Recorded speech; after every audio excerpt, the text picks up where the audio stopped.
نبی اکرم صلی اللہ علیہ وسلم کی زوجہ محترمہ حضرت عائشہ رضی اللہ عنہا کہتی ہیں کہ عبد الرحمن بن عوف رضی اللہ عنہ کی بیوی حضرت ام حبیبہ رضی اللہ عنہا رسول اللہ صلی اللہ علیہ وسلم کی خدمت میں حاضر ہوئی اور استحاضہ کی شکایت کی۔ رسول اللہ صلی اللہ علیہ وسلم نے ارشاد فرمایا، حسب عادت ایام حیض میں نماز نہ پڑھو، پھر ایام حیض ختم ہونے پر غسل کر لو۔ چنانچہ ام حبیبہ رضی اللہ عنہا ہر نماز کے لیے غسل کیا کرتی تھی۔ اسے مسلم نے روایت کیا ہے۔ نماز سے مراد دوبارہ حیض سے پاک ہو کر نماز شروع ہونے کا وقت ہوتا تھا اس کے لیے، اس کا یہ مطلب نہیں ہے کہ ہر نماز کے ٹائم پہ غسل کرتی تھی۔ غسل حیض کا طریقہ یہ ہے۔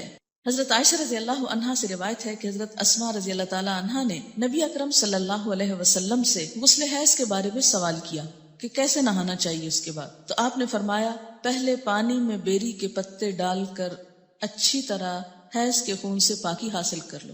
یہ بیری کے پتوں کی ضرورت اس لیے کہ اس دور میں صابن کی ایسی صورت اور قسمیں موجود نہ تھی۔ مراد جس سے یہ کہ اچھی طرح صفائی حاصل کرنے کے لیے کہ سب میل کچیل دور ہو جائے، اس پانی سے نہاؤ۔ اب دیکھیے کہ مردے کو نہلانے کے لیے بھی بیری کے پتے ڈال کر پانی کو بوائل کیا جاتا ہے اور اس سے نہلایا جاتا ہے، اور اس میں بھی ایک اب تو صابن استعمال کر لیا جاتا ہے، لیکن دیہاتوں وغیرہ میں اب بھی لوگ اسی پانی سے نہلاتے ہیں، تو ایک طرح سے جراثیم کش محلول بن جاتا ہے اور ہر قسم کی نجاست کو جسم سے دھو ڈالتا ہے۔ اب یوں سمجھے کہ لیکوڈ سوپ کی طرح کا ہے۔ پھر سر پہ پانی ڈالو، یہ مراد اس سے یہ ہے کہ جہاں جہاں نجاست ہے اچھی طرح جسم کو مل کے دھو لو، پھر سر پہ پانی ڈالو اور خوب اچھی طرح ملو تاکہ پانی بالوں کی جڑوں تک پہنچ جائے۔ پھر سارے بدن پر پانی بہاؤ، پھر خوشبو لگی ہوئی روئی کا پھاہا لے کر اس سے پاکی حاصل کرو، یعنی جسم سے ساری اسمیل دور کرنے کے لیے کیا کرو، روئی کو خوشبو لگا کر اسے جسم پر لگاؤ تاکہ خون کی ساری نجاست کا اثر اور اسمیل اور گندگی دور ہو جائے۔ آج کے دور میں بھی اگر ایسا کیا جائے تو بہت اچھا ہے، لیکن صابن وغیرہ بھی خوشبودار جو ہوتا ہے اس سے یہ کام لیا جا سکتا ہے۔ اس سے آپ اندازہ لگائیں نا کہ اسلام پاکیزگی، طہارت، صفائی ستھرائی اور خصوصاً ایک عورت سے اچھی اسمیل آنے کی طرف کتنا متوجہ کرتا ہے۔ بہت سے ازدواجی زندگیوں میں جھگڑے محض اس لیے ہوتے ہیں کہ عورتیں اپنی کیئر نہیں کرتی، اور خصوصاً جو نجاست سامنے نظر نہیں آتی اس کے بارے میں بہت کیئر لیس ہوتی، تو یہ چیز درست نہیں۔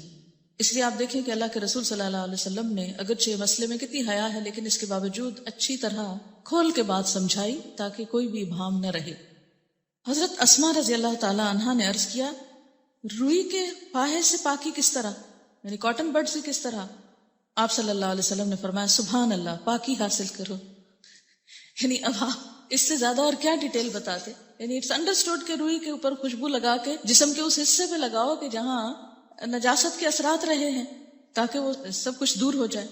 حضرت عائشہ رضی اللہ عنہا نے آہستہ سے بتایا کہ حیض کی جگہ پر لگاؤ۔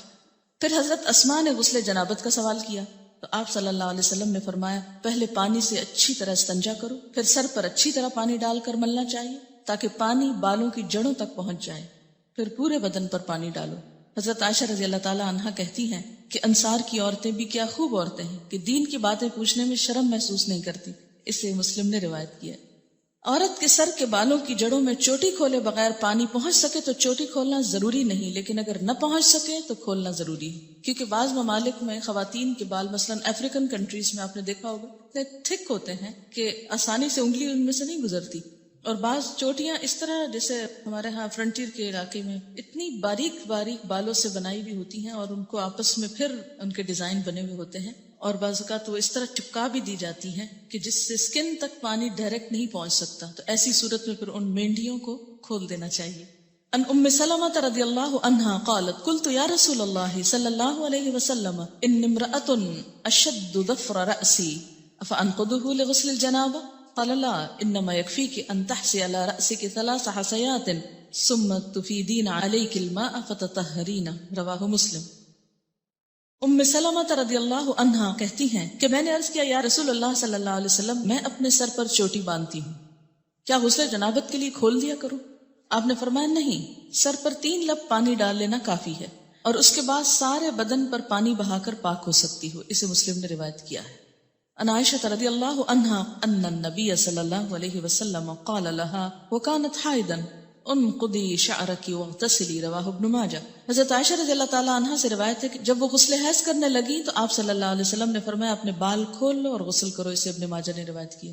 ینگ تھی، ان کے بال ہو سکتا ہے بہت تھک ہو، حضرت ام سلمہ ایجڈ تھی، 4 بچوں کی ماں تھی، بال ایک ایک بچے کے بعد جھڑتے گئے اور ہلکے ہو گئے، اس لیے ان کے لیے کافی تھا کہ وہ پانی ڈال لیں، لیکن حضرت عائشہ کو آپ نے کچھ اور بتایا، اس لیے کہ ان کے بال تھک ہوں گے۔